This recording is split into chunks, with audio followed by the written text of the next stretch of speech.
Welcome to BPSC maker. आज है 13 अप्रैल 2021 और 13 अप्रैल 2021 से बिहार करंट अफेयर्स और साथ ही राष्ट्रीय और अंतर्राष्ट्रीय घटनाओं से जितने भी करंट अफेयर्स होंगे वो सभी मैं आपको इस वीडियो में बताऊंगा। ये वीडियो आपके लिए बीपीएससी से Bihar SSC, Bihar SI, ESI, CDPO, Bihar police, चाहे कोई भी परीक्षा जो खास करके बिहार में होती है तो बिहार के सभी कम्पिटेटिव एग्जाम के दृष्टिकोण से ये करंट अफेयर्स आपके लिए काफी ज्यादा उपयोगी है। इस चैनल पर जितने भी वीडियो अपलोड होते हैं सभी को मैंने प्लेलिस्ट में अरेंज किया है, आप जाइए सभी को वहां से देखिए और वीडियो के डिस्क्रिप्शन में दिए गए लिंक से इसका पीडीएफ को जरूर डाउनलोड कीजिए।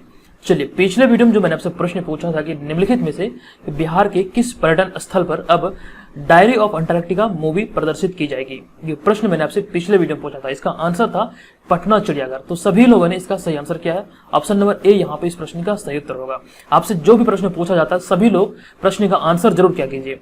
चलिए बढ़ते यहाँ पर जो अप्रैल माह के प्रमुख दिवस व तिथियां हैं उन्हें एक बार पुनः देख लेते हैं। 1 अप्रैल को ओडिशा दिवस और मूर्ख दिवस मनाया गया। 2 अप्रैल को आत्म केंद्रित जागरूकता दिवस और गुड फ्राइडे। 4 अप्रैल को अंतर्राष्ट्रीय खाद्यान्न जागरूकता दिवस और ईस्टर मनाया गया। 5 अप्रैल को राष्ट्रीय समुद्री दिवस। 6 अप्रैल को विकास और शांति के लिए अंतर्राष्ट्रीय खेल दिवस। 7 अप्रैल को विश्व स्वास्थ्य दिवस और 1994 रवांडा नरसंहार पर अंतर्राष्ट्रीय चिंतन दिवस। और 9 अप्रैल को सीआरपीएफ वीरता दिवस जो कि 55वां सीआरपीएफ शौर्य वीरता दिवस था। उसके बाद 10 अप्रैल को विश्व होम्योपैथी दिवस और 11 अप्रैल को राष्ट्रीय सुरक्षित मातृत्व दिवस और राष्ट्रीय पालतू दिवस और 12 अप्रैल को मानव अंतरिक्ष उड़ान अंतर्राष्ट्रीय दिवस। और आज है 13 अप्रैल और 13 अप्रैल को जालियांवाला बाग नरसंहार हुआ था, तो इसी के लिए प्रत्येक वर्ष मतलब इसे याद करने के लिए ये दिवस के रूप में मनाया जाता है। तो ये ध्यान रखिएगा, 13 अप्रैल 1919 को जालियांवाला बाग हत्याकांड हुआ था। चलिए यहाँ पर बढ़ते हैं अब पहले प्रश्न की ओर। एक एक करके मैं आपको सभी प्रश्न बताऊंगा और इनसे रिलेटेड जो भी महत्वपूर्ण फैक्ट होगा उन्हें भी यहाँ पर डिस्कस करूंगा। आपको पूरे वीडियो को ध्यानपूर्वक देखना है और वीडियो के अंत में पूछे गए प्रश्न का आंसर आपको कमेंट बॉक्स में कमेंट करके बताना है। पहला प्रश्न है कि हाल ही में बिहार में एथेनॉल यूनिट के 650 करोड़ के निवेश को मंजूरी मिल गई है। इसकी शुरुआत बिहार के कितने जिलों में की जाएगी? तो इस प्रश्न का जो सही उत्तर होगा ये इसका राइट आंसर है ऑप्शन नंबर सी। ये 3 जिलों में इसकी शुरुआत की जाएगी। हाल ही में बिहार के 3 जिलों जिन्हें कि मधुबनी, मोतिहारी और गोपालगंज में इथेनॉल यूनिट के 650 करोड़ के निवेश को मंजूरी मिल गई है। बिहार इस तरह की एथेनॉल नीति लाने वाला देश का पहला राज्य है। इसके बारे में ऑलरेडी मैं जब ये घोषणा हुआ था तभी भी मैंने आपको बताया था इसके बारे में। तो अभी 650 करोड़ की लागत से ये 3 जिलों में जिनमें कि मधुबनी, मोतिहारी और गोपालगंज, ये 3 जिलों में ये शुरुआत किया गया मतलब ये कार्यक्रम की। तो ये ध्यान रखिएगा। तो ऑप्शन नंबर सी यहाँ पे इस प्रश्न का राइट आंसर होगा। अब यहाँ पे बात है बिहार की, तो बिहार से रिलेटेड जो भी महत्वपूर्ण इन्फॉर्मेशन है उन्हें देख लेते हैं। मैप में ये बिहार की स्थिति है और बिहार की अगर चौहद्दी की बात किया जाए तो उत्तर में नेपाल, दक्षिण में झारखंड, पूर्व में पश्चिम बंगाल तथा पश्चिम में उत्तर प्रदेश है। राजधानी है बिहार के पटना। राज्यपाल वर्तमान में फागू चौहान, मुख्यमंत्री नीतीश कुमार और राज्य के पक्षी है गोरैया। अभी 20 मार्च को विश्व गोरैया दिवस मनाया गया जिसका थीम था आई लव स्पैरो। इसके बारे में सभी जानकारी मैं आपको पिछले वीडियो में दे चुका हूँ। जो भी वीडियो आप नहीं देखे हैं जाइए प्लेलिस्ट में सभी वीडियो अरेंज है इसका, आप वहां से सभी वीडियो को जरूर देखिए। और राज्य के जो बैल, राज्य के पशु जो है ये बैल है बिहार के, और राज्य के वृक्ष है पीपल, राज्य के फूल है गेंदा। जनसंख्या तो बिहार का है 1106 वर्ग किलोमीटर। अगर क्षेत्रफल की बात किया जाए तो बिहार का क्षेत्रफल है 94,163 वर्ग किलोमीटर। प्रथम राजभाषा जो है ये हिंदी और द्वितीय राजभाषा बिहार के उर्दू है। बिहार में विधान परिषद की 75 सीटें, विधानसभा की 243, राज्यसभा के 16 तथा लोकसभा के 40 सीटें। ये सभी प्रश्न एग्जाम में कई बार पूछे गए हैं। और इस इमेज में आप देख रहे हैं ये बिहार का राजकीय चिन्ह है, 2 स्वास्तिक के बीच में बौद्धि वृक्ष, ये बिहार का राजकीय चिन्ह है। अब बढ़ते हैं दूसरे प्रश्न पे। हाल ही में भारतीय सिनेमा के किस अभिनेता को पर्यावरण संरक्षण के लिए गोल्डन ग्लोब ऑनर्स फाउंडेशन से सम्मानित करने की घोषणा की गई है? किस अभिनेता को? तो इस प्रश्न का सही उत्तर होगा अक्षय कुमार, यानी कि ऑप्शन नंबर बी यहाँ पे इस प्रश्न का सही उत्तर होगा। इसके बारे में आपको बता दूं कि अक्षय कुमार को भारत में खराब स्वच्छता के मुद्दे पर जागरूकता फैलाने और लोगों को स्वच्छता बनाए रखने के लिए प्रोत्साहित करने के लिए हाल ही में गोल्डन ग्लोब ऑनर्स फाउंडेशन से सम्मानित करने की घोषणा की गई है। अक्षय कुमार को लियोनार्डो डिकैप्रियो के साथ पर्यावरण संरक्षण के लिए गोल्डन ग्लोब ऑनर्स फाउंडेशन सम्मानित करेगा। ये ध्यान रखिएगा।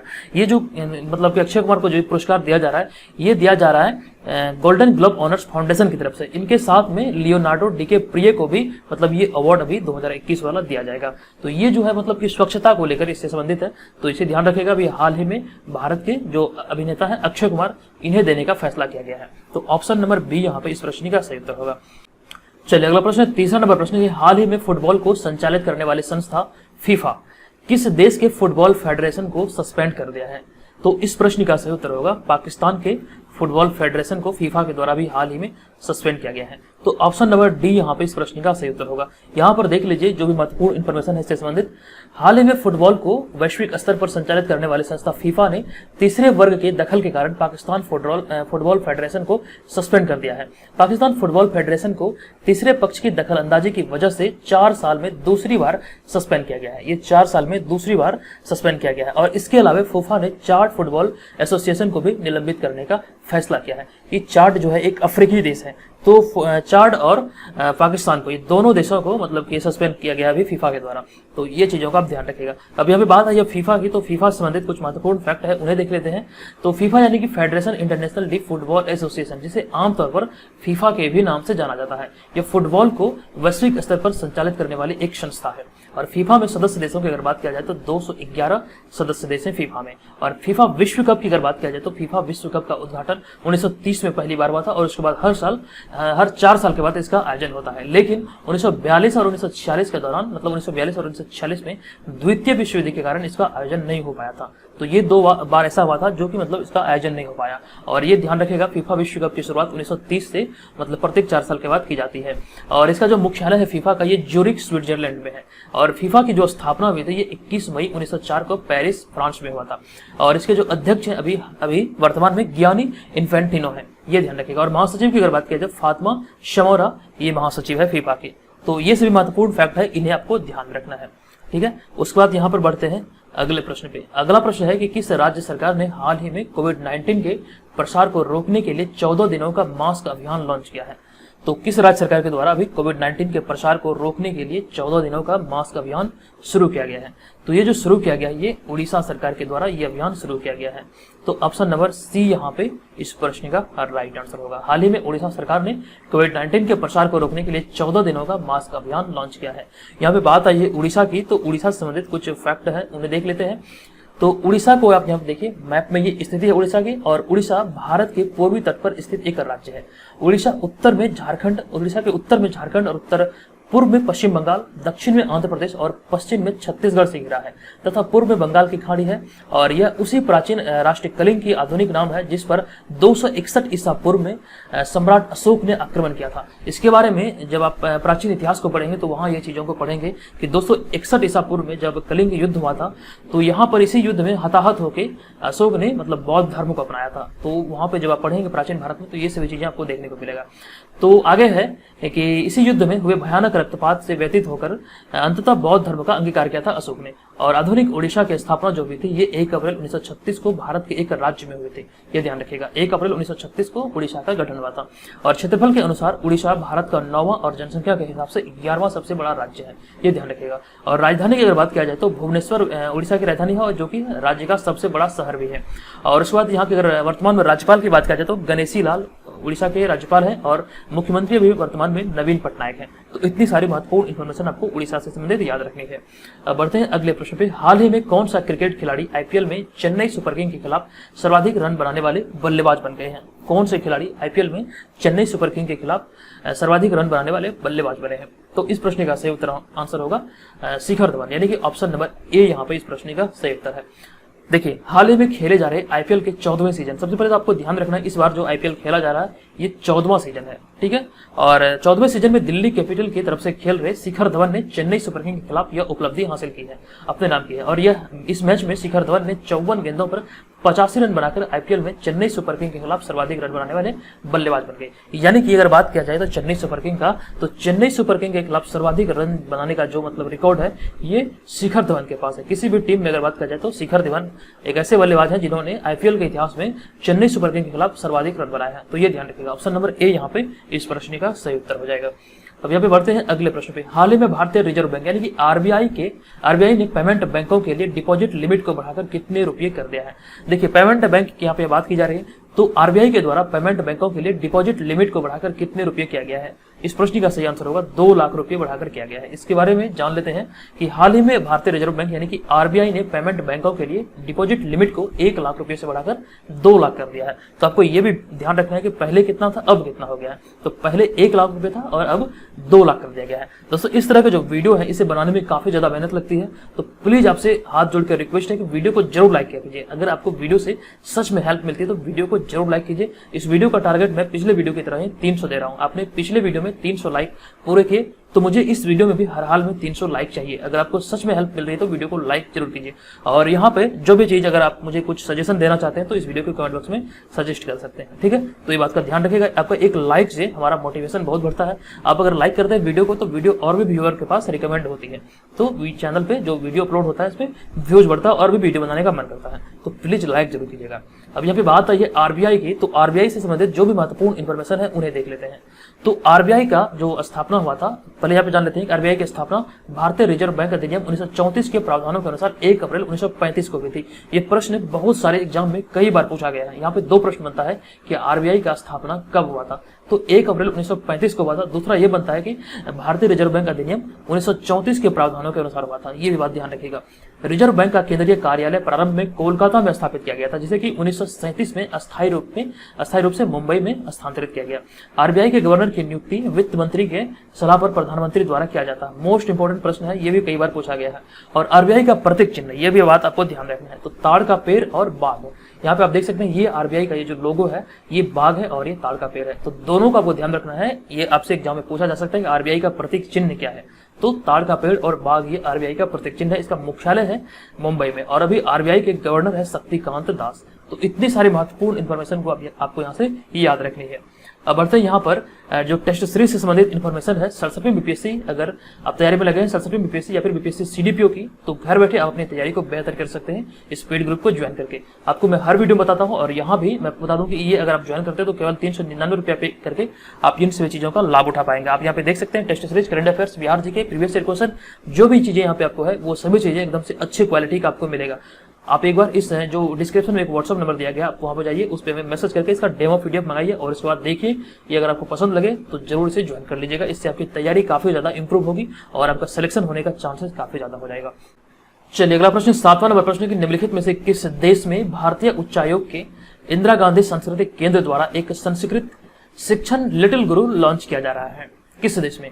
तो इस प्रश्न का सही उत्तर होगा ऑप्शन नंबर बी, यानी कि बांग्लादेश में भारतीय उच्चायोग के इंदिरा गांधी सांस्कृतिक केंद्र द्वारा एक संस्कृत शिक्षण लिटिल गुरु लॉन्च किया जा रहा है बांग्लादेश में। तो ऑप्शन नंबर बी यहाँ पे इस प्रश्न का सही उत्तर होगा।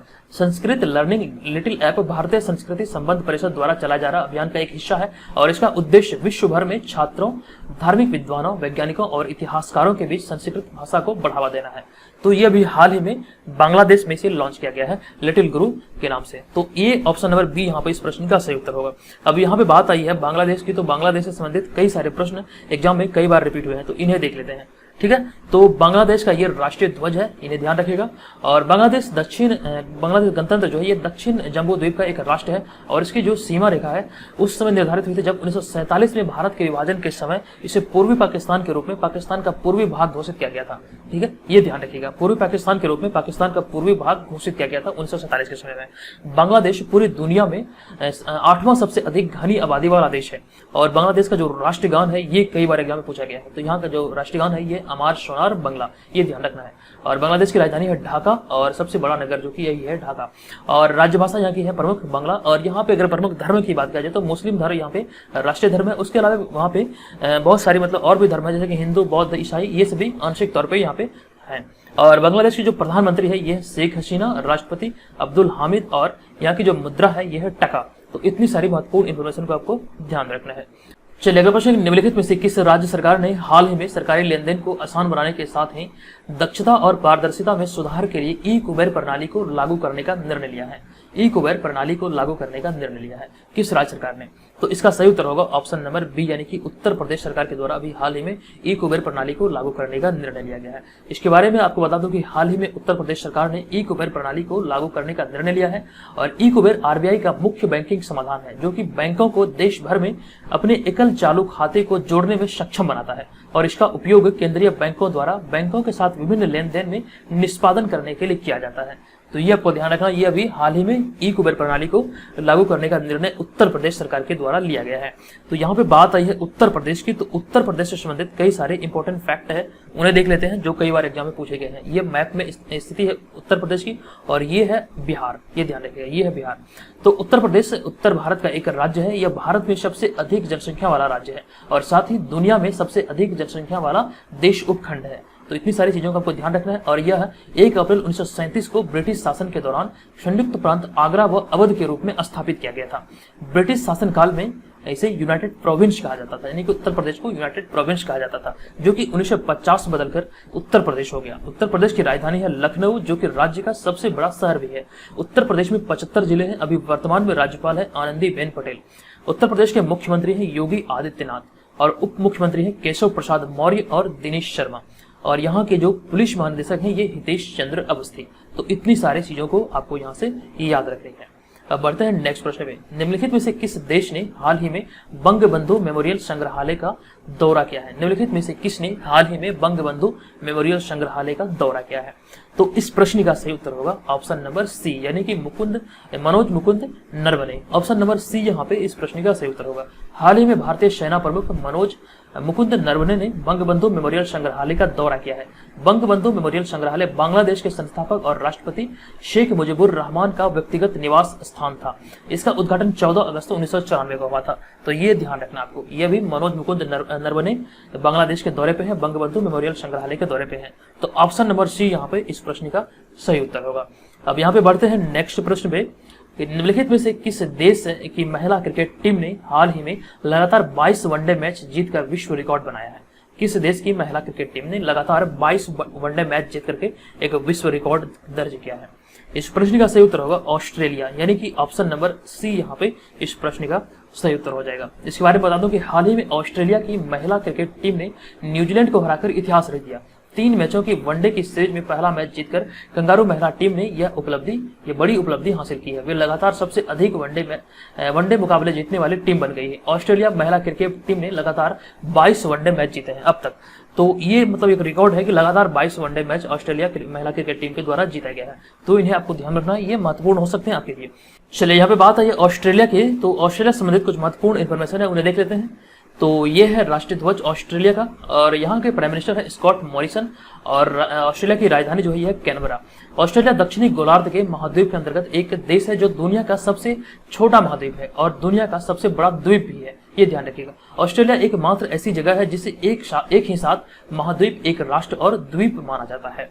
पड़ोसी देश की अगर बात करें तो उत्तर में इंडोनेशिया, पूर्व में तिमोर और पापुआ न्यू गिनी, उत्तर पूर्व में सोलोमन द्वीप और न्यू कैलेडोनिया, और दक्षिण पूर्व में न्यूजीलैंड है। तो ये चीजों का आपको ध्यान रखना है, और यहाँ पे मैं कोशिश करूंगा कि और भी महत्वपूर्ण चीजों को यहाँ पे सम्मिलित करने का। चलिए बढ़ते हैं यहाँ पर अगले प्रश्न पे। 11 नंबर प्रश्न है कि हाल ही में किस राज्य सरकार ने 100 मेगावाट बिजली उत्पादन क्षमता वाला भारत का सबसे बड़ा तैरता हुआ सौर संयंत्र स्थापित करने का निर्णय लिया है? प्रश्न एक बार मैं पुनः पढ़ रहा हूँ कि हाल ही में किस राज्य सरकार ने 100 मेगावाट बिजली उत्पादन क्षमता वाला भारत का सबसे बड़ा तैरता हुआ सौर संयंत्र स्थापित करने का निर्णय लिया है? किस राज्य सरकार ने? तो ये जो निर्णय लिया गया है ये तेलंगाना सरकार के द्वारा निर्णय लिया गया है। ऑप्शन नंबर बी यहाँ पे इस प्रश्न का सही उत्तर होगा। हाल ही में तेलंगाना सरकार ने 100 मेगावाट बिजली उत्पादन क्षमता वाला भारत का सबसे बड़ा तैरता हुआ सौर संयंत्र स्थापित करने का निर्णय लिया है। तो ऑप्शन नंबर बी यहाँ पे इस प्रश्न का सही उत्तर होगा। ये तेलंगाना सरकार के द्वारा ये निर्णय लिया गया है। चलिए आज के इस वीडियो का प्रश्न है कि हाल ही में बिहार परिवहन निगम विकलांग, यहाँ पे विकलांग नहीं लिखा जा सकता है बल्कि दिव्यांग यहाँ पे लिखा जाएगा, दिव्यांग लोगों के लिए अपनी बसों में कितने किलोमीटर तक की यात्रा मुक्त कराने का योजना बनाई है? तो इसका आंसर आपको इस वीडियो के कमेंट बॉक्स में कमेंट कर बताना है कि इसका आंसर क्या होगा, कितने किलोमीटर तक का मतलब कि यात्रा जो है कि फ्री में कराने का योजना है। और इसके बारे में जितनी भी महत्वपूर्ण इन्फॉर्मेशन बन सकती थी वो मैं आपको पिछले वीडियो में ऑलरेडी बता चुका हूँ। अगर आपने पिछले वीडियो को ध्यानपूर्वक देखा होगा तो इसका आंसर आपको पता होगा। आप चाहें तो इसके बारे में यहाँ पर इस कमेंट बॉक्स में डिटेल में लिख सकते हैं। चलिए अब बढ़ते हैं यहाँ पर। इसके बारे में बता दूं कि जो पेड ग्रुप है 67वीं बीपीएससी प्रारंभिक परीक्षा बीपीएससी सीडीपीओ के लिए आप इसे ज्वाइन करते हैं तो केवल 399 पे आपको पे करना होगा। ये वन टाइम पेमेंट है जो कि 31 दिसंबर 2021 तक के लिए वैलिड है। यहाँ पर आप इस व्हाट्सअप नंबर पे मैसेज कर सकते हैं, फ्री 21 लिख के तमाम इन्फॉर्मेशन आपको यहाँ पे दी जाएगी। तो चलिए मिलेंगे नेक्स्ट वीडियो में। ये आपको वीडियो कैसा लगा कृपया कमेंट करके जरूर बताइएगा। चलिए धन्यवाद।